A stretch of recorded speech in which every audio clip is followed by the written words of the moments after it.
All right, good day, hi, and welcome. I'm going to see if I can wrap this up before the battery runs out. Some songwriting ideas, cross genres. You can see there's a lot of instruments in this room, and there's many off camera. But something that I like is because I am a multi instrumentalist. Is I do like hearing like folk metal and stuff like that, right? And the reason why that's so cool, that stuff is so cool, a great band that I really like is Elvady.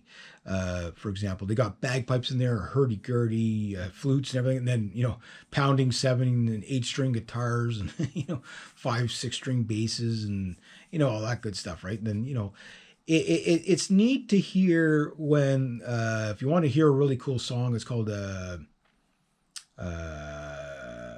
is it Adios? Adios. Yeah. Anyway, that song, like, it starts off like an ancient Gaulish chant, and then it goes into like really heavy stuff. I mean, it's folk death metal, right? But then, right in about the middle of the song, after all the hard hitting riffs and everything like that, there's this little folk piece with the hurdy gurdy and the bouzouki and the flute and bagpipes and everything like that, and then it goes back into this heavy thing again.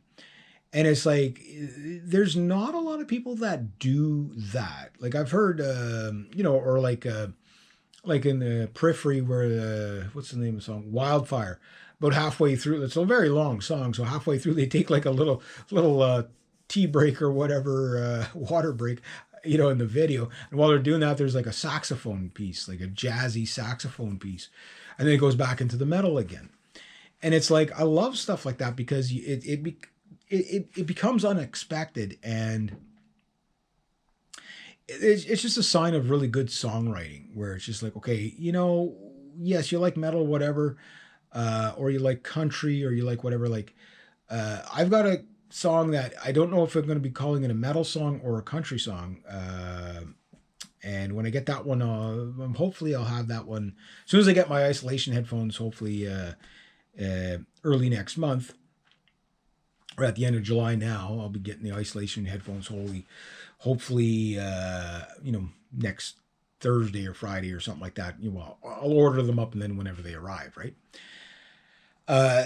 And I have 2 songs ready to go. One's called Plague Doctor, which is going to be a really cool song. I've got the lyrics and everything for it, and it's going to be on the 7 string. It's not going to be as long as I thought as I'd like it to be, but I think it's going to be a really, really cool song the way it's going to come out. And then after that, there's going to be a song called Crystal Eyes, which is probably going to be a fairly long song. I have the lyrics somewhere in this room. And it's going to start out with a very country sounding guitar. And if I ever get to do the video the way I want, it's going to be very, very cinematic and very, very, very dark subject matter, but be very, very good. But the end of it is going to be this screaming 8 string, going into some really dark, heavy riffs, going from like a country song into like a really heavy, extremely heavy, power metal kind of ending, and very dramatic, right? So it should be a very unique kind of.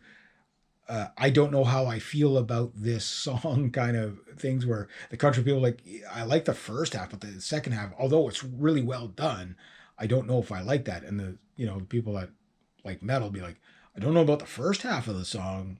It's really well done, but I love the second half. It's just absolutely brutal and brilliant. But then most people will be just like, okay, I wasn't expecting either. And to put those 2 together, like, how did he make it work? And that is something that, I'll either pull it off or I won't. But if I pull it off, it's going to be quite epic. So cross genres are, like, what does a mandolin sound like over a pounding 8 string? You know what I mean?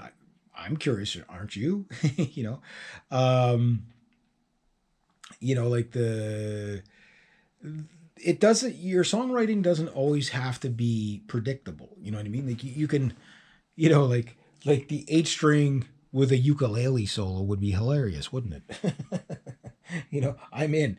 Maybe throw a fiddle in there while I'm at it. So yeah, when you're writing your songs, Jimi Hendrix used to do this in the studio. Jimi Hendrix, okay, used a kazoo in his songs. A kazoo, those things are like a child's toys. Clowns use those, and there it is in the crosstown traffic, that kind of stuff. Here's this kazoo sound, right? Like, who would ever think to throw something like that into a song, right? So think about all the stuff we have, access to today. Like, throw it in there, see what sticks.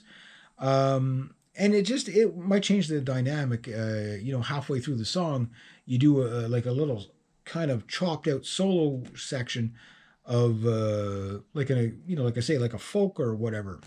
Throw a banjo in there, whatever. You can do all that. And for the country guys, they don't. Throwing a driving, heavy sounding guitar in there once in a while mightn't hurt either. And you could still do it in the manner of the style of your choosing. It might sound weird. Like 8-string guitars sound pretty weird for country music, but you could do it. You could do it.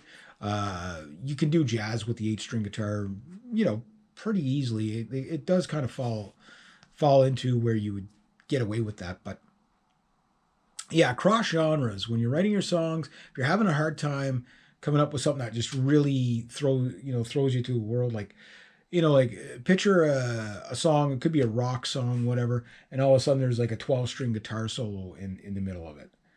You know what I mean? Instead of a regular just screaming guitar, right? Yeah, don't be afraid to experiment. Anyway, I wish it was a good day.